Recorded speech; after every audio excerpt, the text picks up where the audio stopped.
A downhill ski event takes place in Aspen, Colorado. But this is not your usual one-run down the mountain competition. This one lasts for 24 hours through the night. Two-person teams come from countries all over the ski world to test their fitness and courage. They hit speeds very close to 100 miles per hour. It's grueling and fatigue sets in. One slip and the racer goes down. Team members are but a few feet apart. This 24-hour event certainly isn't for everyone, but they'll drive body and mind to meet the challenge and find out who will endure. From the top of Aspen Mountain to the bottom, it's the Audi 24 Hours of Aspen.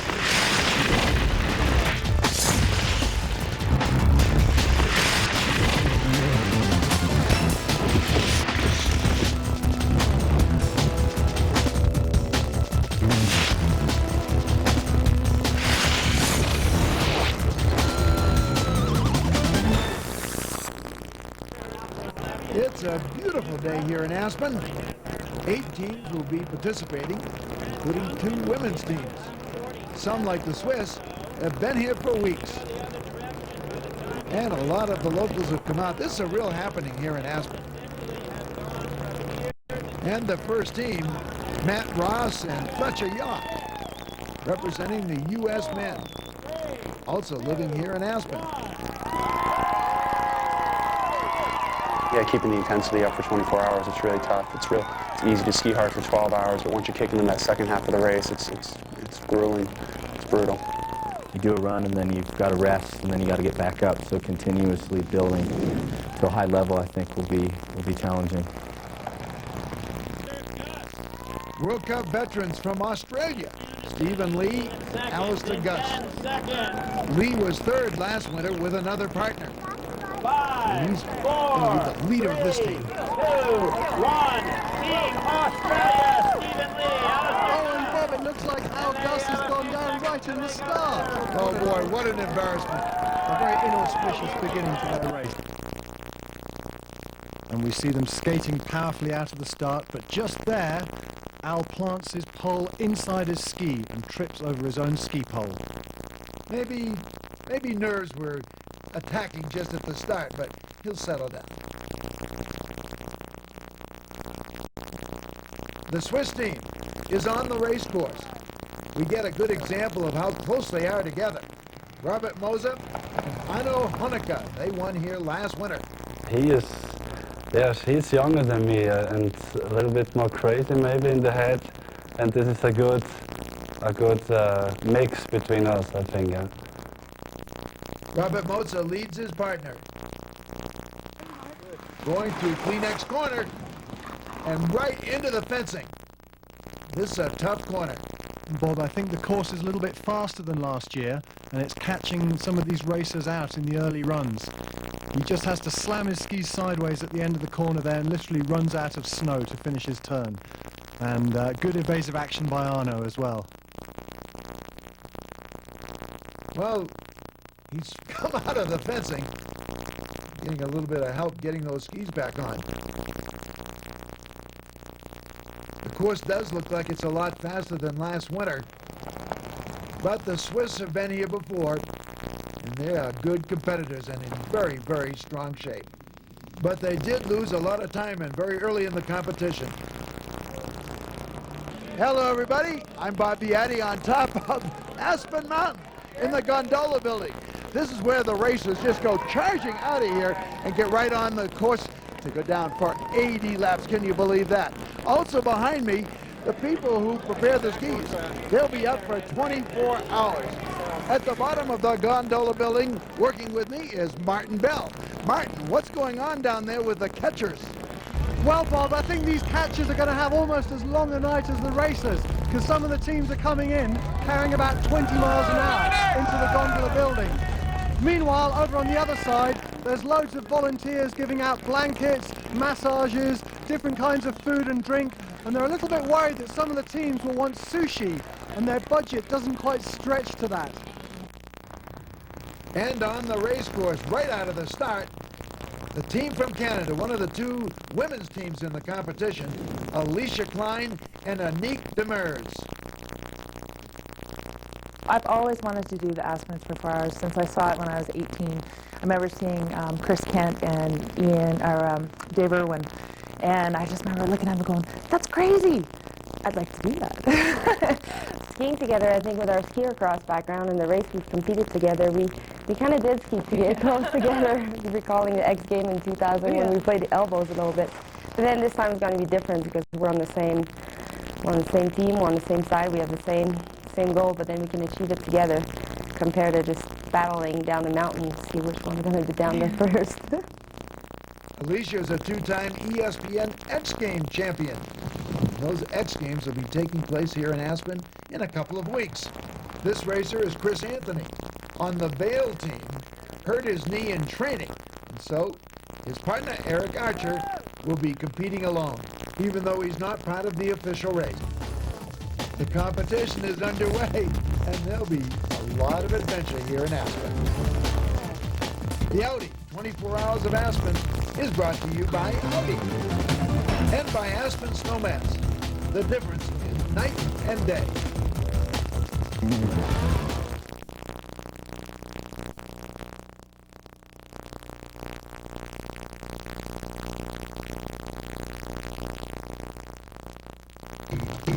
Welcome back to Aspen, Colorado. It's the Audi 24 Hours of Aspen. We're about 3 hours into the competition. This is Team Austria, Markus Wittner and Roman Hofer, former members of the Austrian ski team. They were here last year. It was really interesting that we can ski with one lift ticket, one lift ticket 24 hours. That's perfect for us. Yeah, last year it was so cold. Yeah, I got frostbite on my toes. When I got home, I was 3 days in hospital. 1 month no skiing because no ski boot fits me. Well, I hope you're warmer this year. Now, Martin, let's take a look at the course. Well, Bob, from the top to the bottom of Aspen Mountain, the course is 2.7 miles long.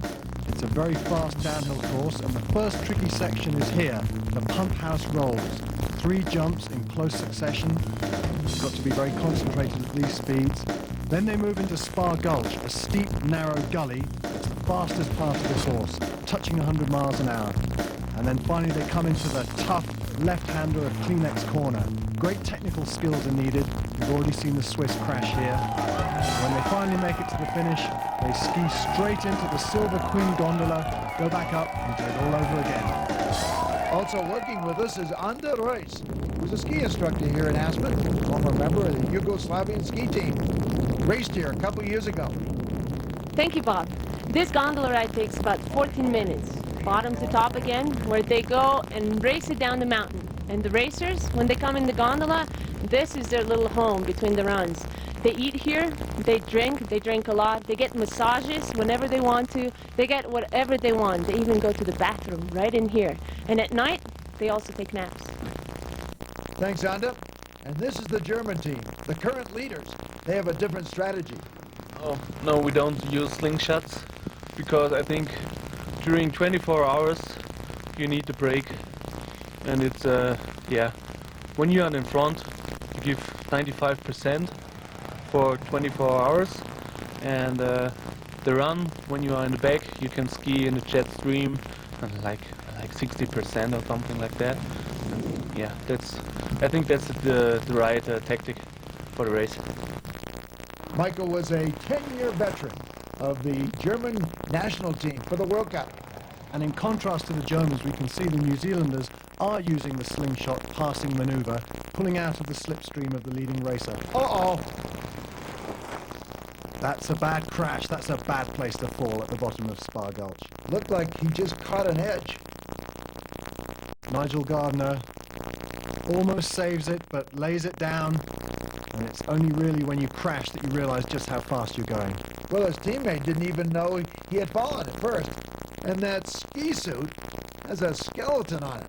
I was coming down Spa, basically, trying to catch Richard, who was quite a wee ways ahead of me, and I was riding really flat ski, which is a little risky. but it's a lot faster than skiing on your edges, which is more stable. So I was riding flat ski down Spa and just by chance hooked an edge and took a tumble into the fence. I think I'm all right. And the next team is a makeshift team. Ian McClendon from Aspen and Peter Gara from Slovakia. Well, Peter's original Slovakian teammate was denied a US visa. His next replacement teammate crashed in training and injured himself, and Ian McClendon has stepped in at 24 hours notice as a local replacement. And because they're not both from Slovakia, they will not count in the final team results. And the second women's team, the team from the United States, Andy Beither and Noelle Lyons.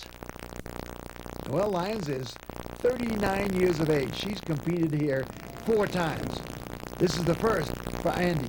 She's asking about team strategy.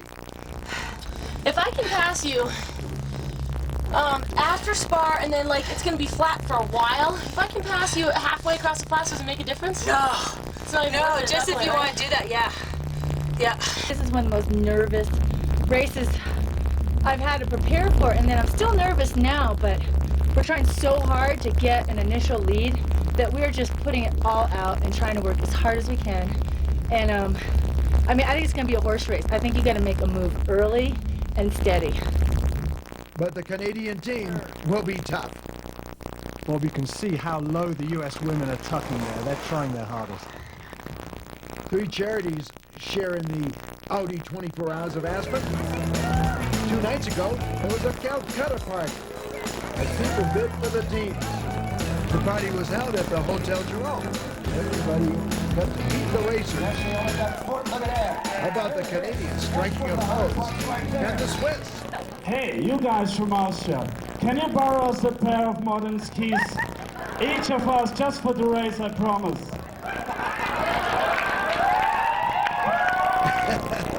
And the New Zealand team performed a dance, a traditional dance, done before rugby games called the haka. And the U.S. team, flexing. No wonder the women bid a lot for them. $4,000 bid. $4,000. Eventually, the U.S. team went for the most money, $6,000. Back on the race course, it's the Swiss trying to make up time. Uh-oh, almost back into the fence on Kleenex Corner. Last year when they won this race, they had no trouble at all. This year they've already had 2 mishaps on this very technical section of the course. And again, they've lost a lot of time.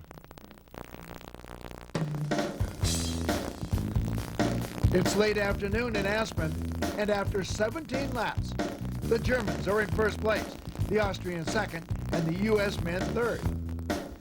The U.S. women trail the Canadians. Stay with us. We'll be back.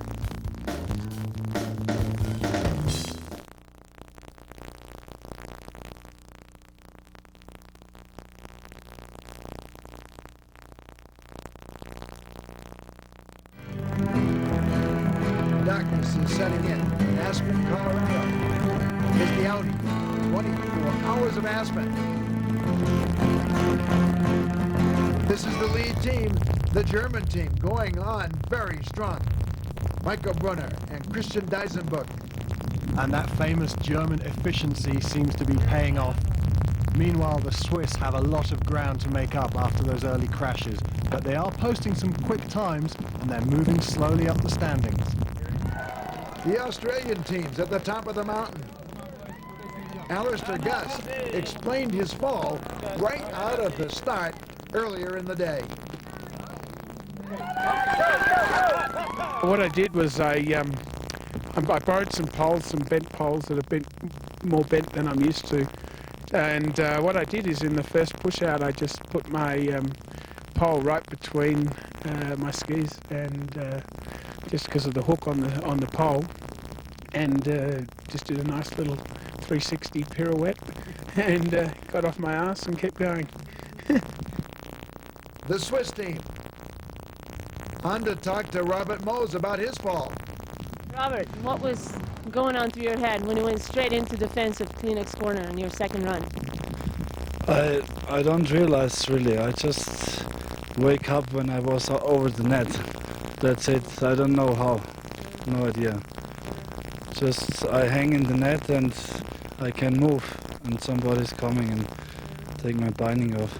But your body is okay? You feel fine? Just my shoulder hurts a little bit, but everything is perfect. Yeah.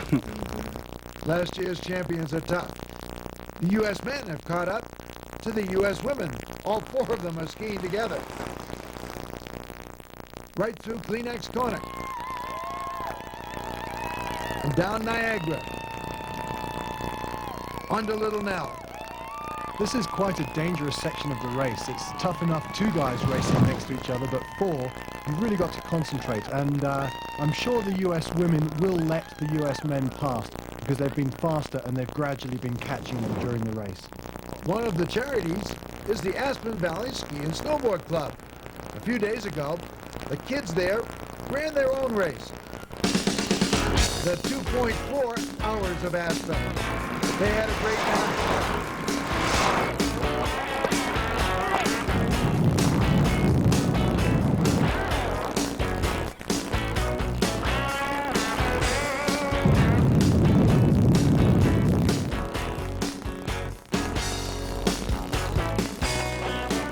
I like to go through the powder and racing and have fun. I like it! Yeah, I like the speed, and if like you have one of the bibs on, it makes a really loud noise.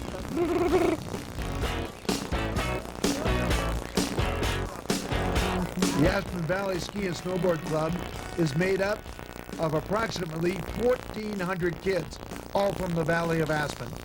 They're all on partial scholarship. They have a new building and their own lift right up to Aspen Highlands. This is all right beside the high school. The U.S. men have caught up to the Canadian women, Anique Demers and Alicia Klein. You want to get the cross of the Germans around whip 3? And the Germans still looking strong over pump house rolls. Yeah, good lead for the Germans. And after 30 laps, the Swiss have moved up into 3rd place. Last year's champions are coming on strong. Well, Bob, these guys really impressed me last year with their strength, but they have such a huge deficit to make up now after that early crash. And the U.S. women, Andy Beither and Will Lyons McMenemy. I asked Andy what it was like skiing at night. It's great. Actually, the night is the best. As soon as the lights came on, it started getting real dark, like, I don't know whether it was 4:30, 4 o'clock, where it actually was dark, not just kind of dusk. I totally got a second wind there. It's amazing how well those lights and the shadows, I mean, you can see everything. It's perfect. Crisp shadows on the race course. And how about here? The huge gala at the St. Regis. For 3 charities, the Aspen Valley Ski and Snowboard Club, Challenge Aspen, and Jazz Aspen Snowmass. 4 bands and a comedian in different rooms. Anything that fits your mood.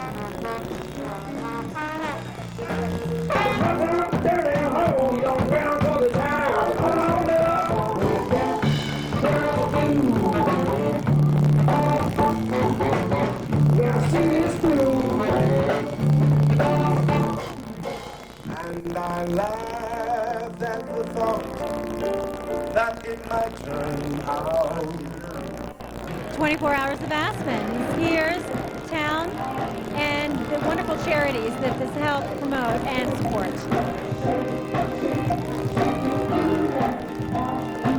It's for a wonderful cause, and that's what this is all about. And I don't know how these guys do this. I have no idea how they can ski. I skied that run last weekend 3 times in a row, and that was all my legs could handle. I have no idea how they can do it for 24 hours and keep going. It's amazing. They're amazing. It's the greatest party in Aspen during the whole year. It's a great event, it's a great charity, excellent athletes, a lot of fun.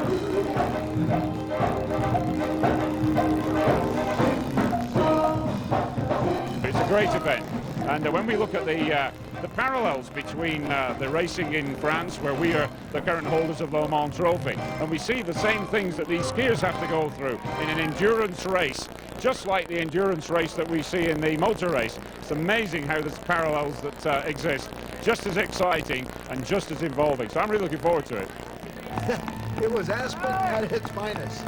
Back on the race course in 5th position, the Australians. Climbing out of the gondola in 4th, the U.S. men. They've trained hard for this event, and I think their fitness is really beginning to tell. The Canadian women taking a little fall right at the finish, beating the U.S. women by 25 seconds. And the Austrians in 3rd position. And so after 38 laps, the Swiss have moved up to 2nd place. The Germans still hold the lead.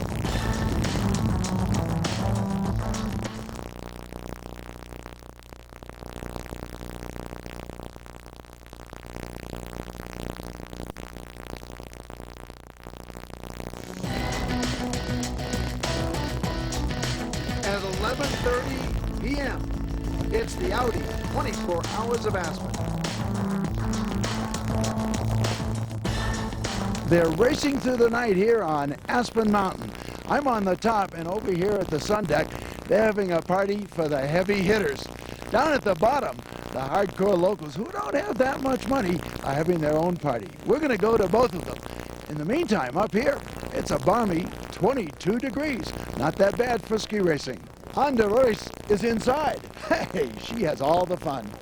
It's a lot warmer in here with all these people around me. There's a big party going on, rock on top. Let's see what's happening.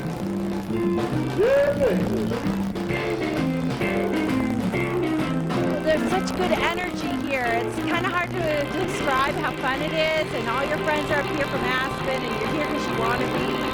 And then all the races, you run outside and cheer them on, and then you run back in because it's warm and it's cold out there. Oh my God, I've never had so much fun. I don't think I've sat down for 2 days. Well, we've already partied with the cream of Aspen society at $150 a head. Down here at the Aspen Club Lodge, it's just $10 cover charge. This is a party for the people. For the racers, for obvious reasons.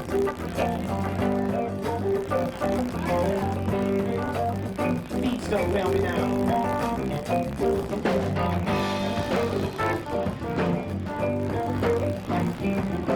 This is my first time in the 24 Hours of Aspen. Rock! Going all night long. The locals are all about it here in Aspen. Nothing that beats it all year round. Nothing that compares.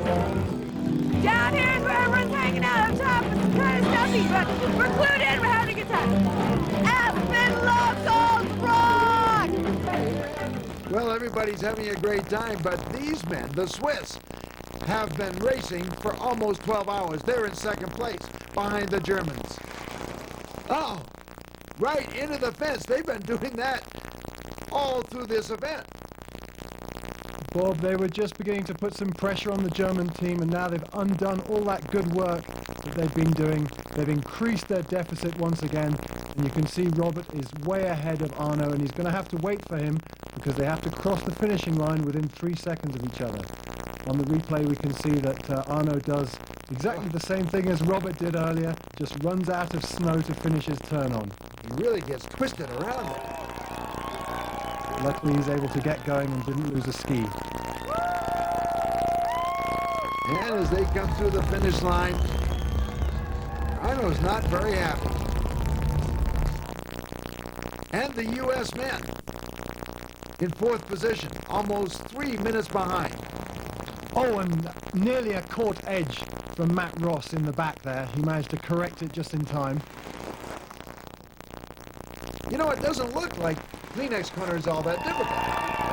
Well, they carved it cleanly, but the Swiss have certainly been making it look difficult in this race. And everybody cheering on the U.S. men. Oh! Another fall. This time by Matt Ross. That'll cost him a lot of time. He lost the ski. And Bobby seems to be carrying on one ski. He's nearly at the finish. He's actually able to keep going, and that's good. They didn't lose too much time. He caught one edge before Kleenex corner, got away with it. The second time, he wasn't so lucky. Skis pretty well on one ski. I'm sure he's very disappointed. When you're gliding, riding a flat ski, there's always the danger you can catch that edge. And in this case, as soon as that left ski goes, it just flips him over onto his back instantly. And he's getting a massage on the lift. Yeah, I was just trying to let my skis run, and it's like marble, and my skis were floating big time, and I just caught an edge and just got slapped on the ground, rolled on my back for a while. The sheriff has set up a radar speed detector.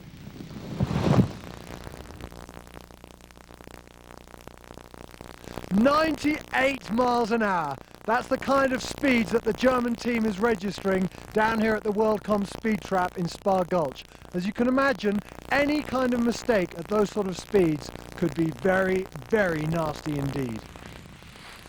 The Austrians in third place. And the U.S. men, Matt Ross, Fletcher Yaw, in fourth place. And Matt's back on two skis again now. And the Swiss, second place, just a little over a minute behind. They are so close together. The Germans, the leaders, very relaxed. They've had a lot of experience.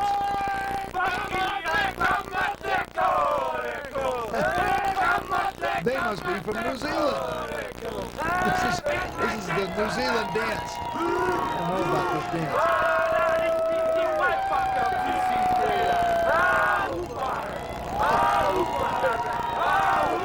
You think that makes them go faster? Oh yeah, it's a war dance. And the Austrians, and after 15 hours and 45 laps, they've decided to call it quits. We decide to quit right now because for us it's too dangerous. Our bodies are well done, and now we said okay. Or we functions I think 7 hours for this thing, and now we said okay. Was it a hard decision to just say, okay, we're done, let's stop? Sure, it's always a hard decision to say to don't finish a race, but safety first. And the U.S. men, U.S. women,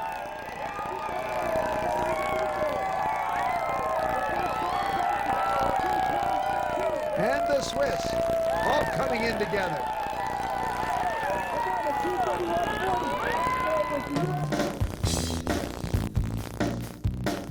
More action yet to come with the Audi 24 Hours of Aspen.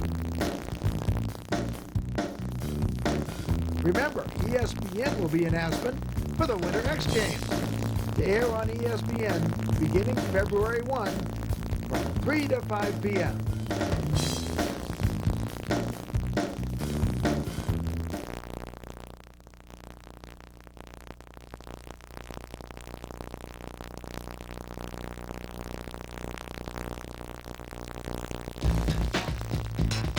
Welcome back to Aspen, Colorado. It's 5 a.m. and the Audi 24 Hours of Aspen is starting its 17th hour. On top of Aspen Mountain, the local restaurants have supplied desserts. It's called the Strudelthon. It's all part of this crazy event. And we have a fox getting onto the race course. And Martin, when you raced here several years ago, you almost hit a fox. Yeah, it might have been that very same animal. Poor creature. During the daytime, he's used to dodging skiers on Aspen Mountain, but not at night. And here he is on the course again. I wonder if it's the same one. The U.S. women are also on the course. They're 18 seconds behind the Canadian women. They're trying to catch up. In fact, they're going to have to try and get a bit closer to the Canadians to put any real pressure on them. In this type of race, the team that is in the lead has the psychological advantage, and they can control the race from the front. If their rivals put in a fast lap, they can put in the fast lap as well. However, this has been a very close race between the two women's teams, much closer than the men's race, in fact. For sure, the German men are increasing their lead.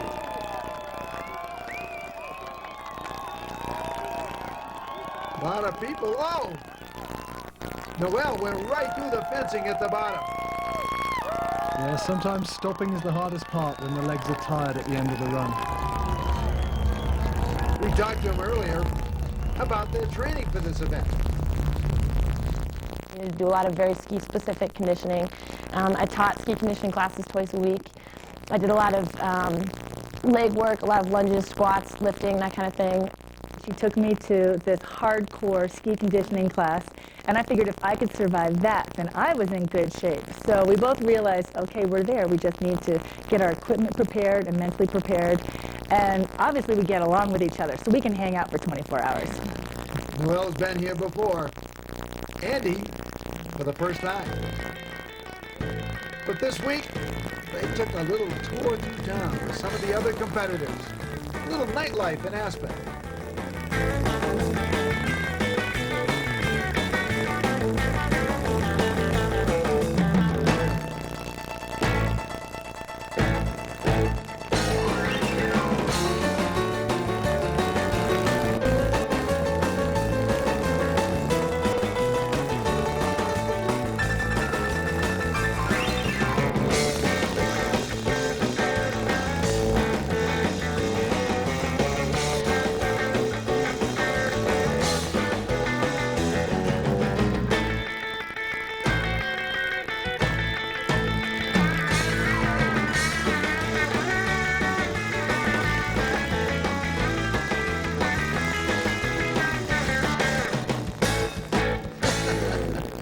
I think Andy's done that before. And now the U.S. man at the top.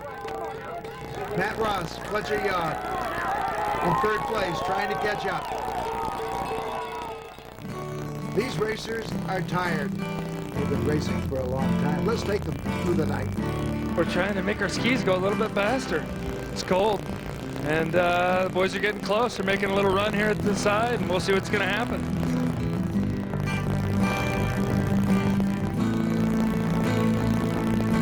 Fun. We're always having fun. We got a fun crew. Woo! Thick backbone.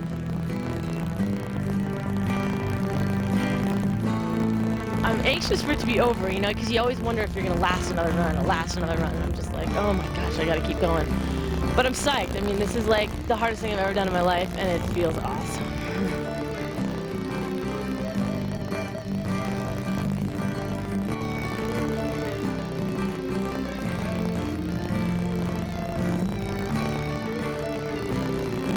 I reckon we're crazy. We really are.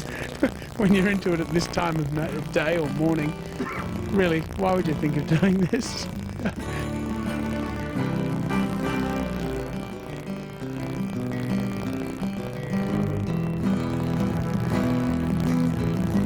It's just a completely different focus, and I think if we're just methodical, just keep going, you know, and steady, and just comfortable, I think we'll do okay.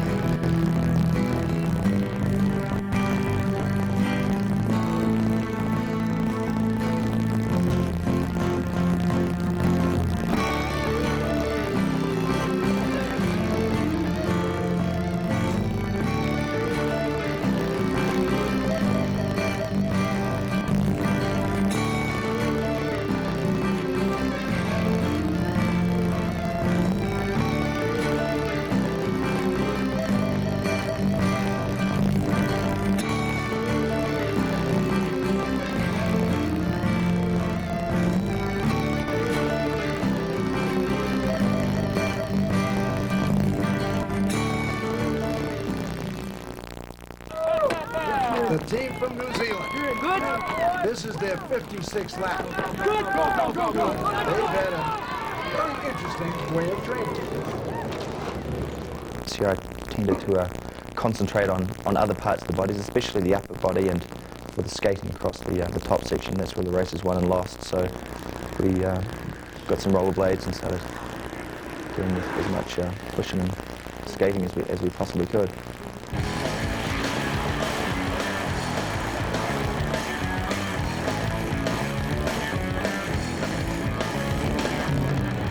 Right. See you later.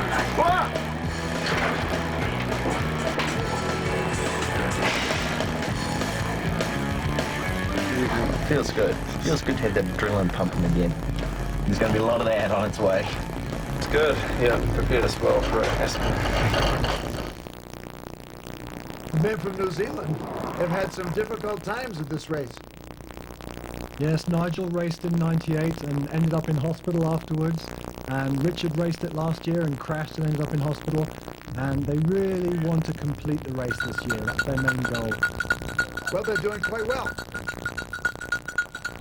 Oh, no! Just as I said that. Oh, boy. What a fall. Through the fencing. That is just one of the worst crashes I've ever seen. Nigel's leading here. He just gets a ski wobble with his right ski, catches an edge, goes off the final roller in the air, and Richard is in the air too, so he's unable to turn and avoid his teammate and skis straight into him. Oh, boy. And I bet their adrenaline's pumping now again. That's what happens when you ski so close to somebody, particularly going over 70 miles an hour. It's what every racer in the 24 hours dreads. Someone crashing in front of you and you not being able to avoid them.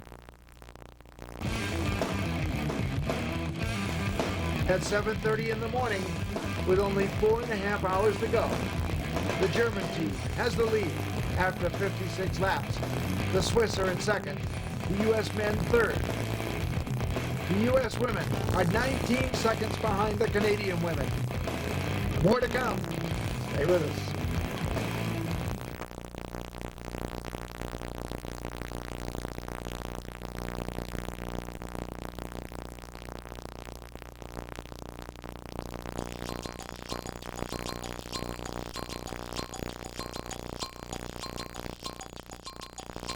So here's the recap of events so far.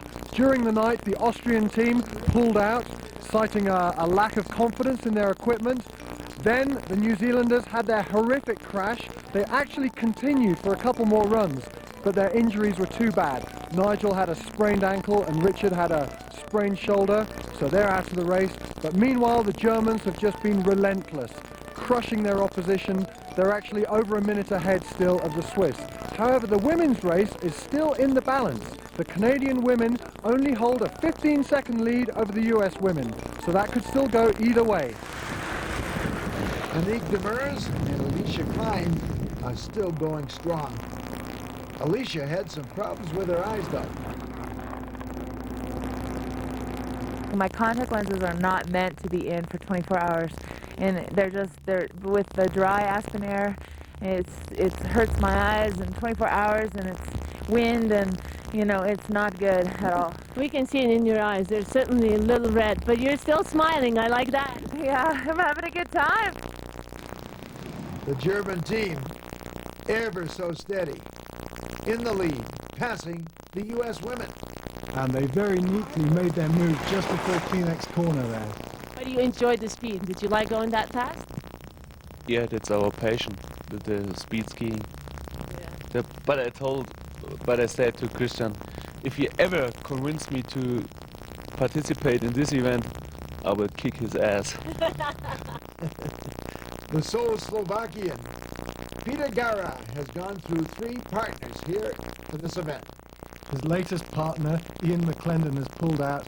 He didn't have the endurance, having only had 24 hours to prepare for this race. It's not easy to ski alone.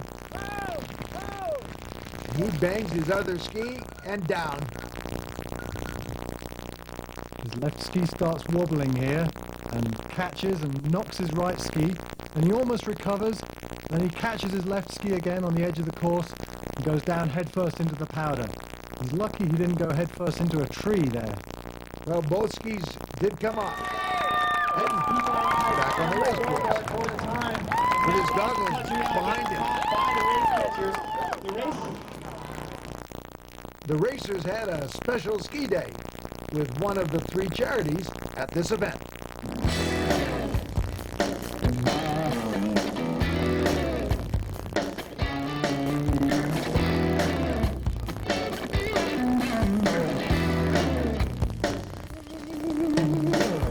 Challenge Aspen is an organization that enables anyone with any disability child or adult to get out and play and recreate on the snow and live life. So we enable people through using our special equipment to ski, and sometimes to ski for the first time, and that's my favorite lesson to teach.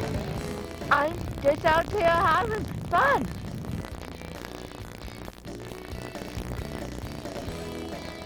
You know, the equipment is, you know, whether you're learning to use a snowboard or skis and poles and boots or a mono ski or a bi-ski, it's all just mastering equipment. So everybody's kind of on an even playing field.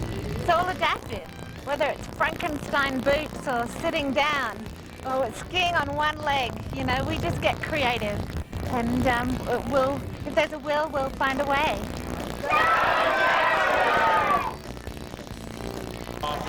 All the teams had a great time, and this is the U.S. men, third place. And it is clicked off at 2:18.80.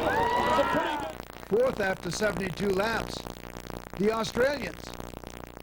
The Aussie boys are still skiing very solidly on most of the course, but I think they're losing quite a bit of time on the skate at the start. They are the oldest team in the race. Oh, and a slight court edge there from Al Gus in the lead, but well corrected.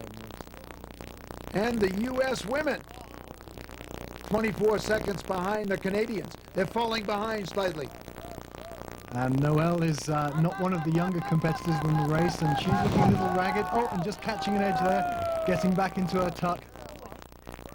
And the Swiss coming around Kleenex corner. They made it okay this time.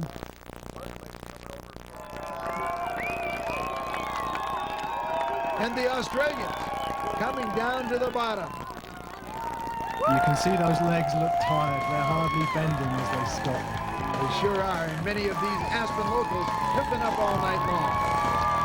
Great, it's a lot of fun. It's a great event. It's fun to be out here. Having fun and no one gets too hurt, then it's all good. Here all night long. Throws our butt off, yes. But we are cheering for the German team. Really important to ski races be cute. Yeah, USA women! One more hour to go. After 72 laps, it's Germany in the lead, followed by Switzerland and the U.S. men. Canada has a 24-second lead over the U.S. women. Don't forget to tune in to ESPN for FIS World Cup skiing. It's the famous Kitzbühel Austrian men's Super G, downhill and slalom.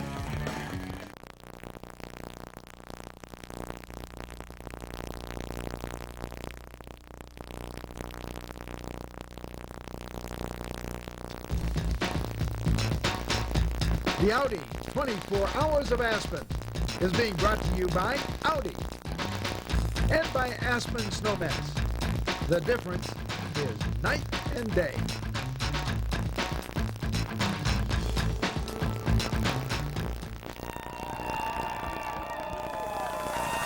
The final runs. After 75 competitive runs down Aspen Mountain is the Canadian women. They defeated the U.S. women by 19 seconds. After 24 hours, that's pretty close. That is close. They really had the pressure on them the whole way. They couldn't afford any kind of mistake with that gap. And they withstood the pressure well. They're a tough couple of girls. And after 76 laps, the winners, the German men. These guys have a lot of World Cup experience, and they're in their prime. They're in their late 20s. They're old enough to have the experience, but young enough to have the strength to keep pushing. And the Germans really proved what a lot of World Cup experience can do for you. They were very solid. And the Swiss, a minute 42 seconds behind. Bob, last year they profited when the Canadians crashed in Phoenix Corner. This year it was their turn to go down, and it cost them. U.S. men did a very good job, third place. And the U.S. women just couldn't quite catch the Canadian women. But they were close. They kept the challenge going right through the race. And I wonder if Noelle Lyons-McMenemy will be back again next year. Well, she's 39 now. What a way to celebrate her 40th birthday.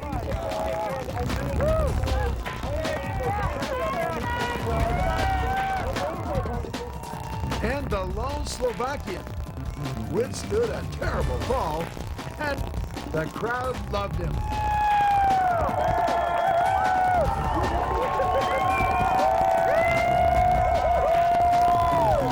Everybody likes an underdog.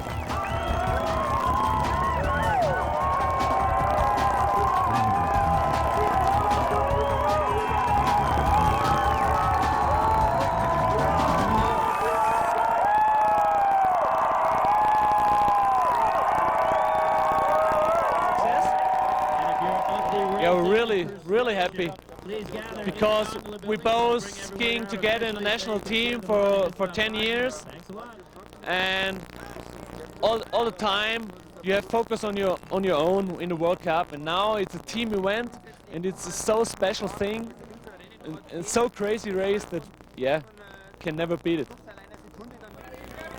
The Canadian women hung in there for 24 hours. They just beat out the U.S. women.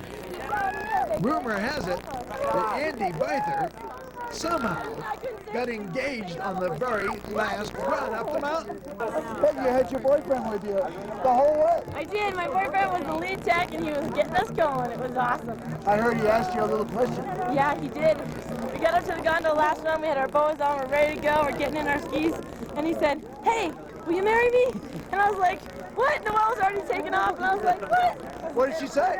Well, she got down the bottom, someone handed her cell phone, and I just heard, yes! Congratulations. Great day. Great day. It was a great day. The 13th annual Audi 24 Hours of Aspen is over. Lots of happy faces, and it certainly has been an enjoyable time in Aspen. Maybe there were a few falls, but now for the racers, let the party begin.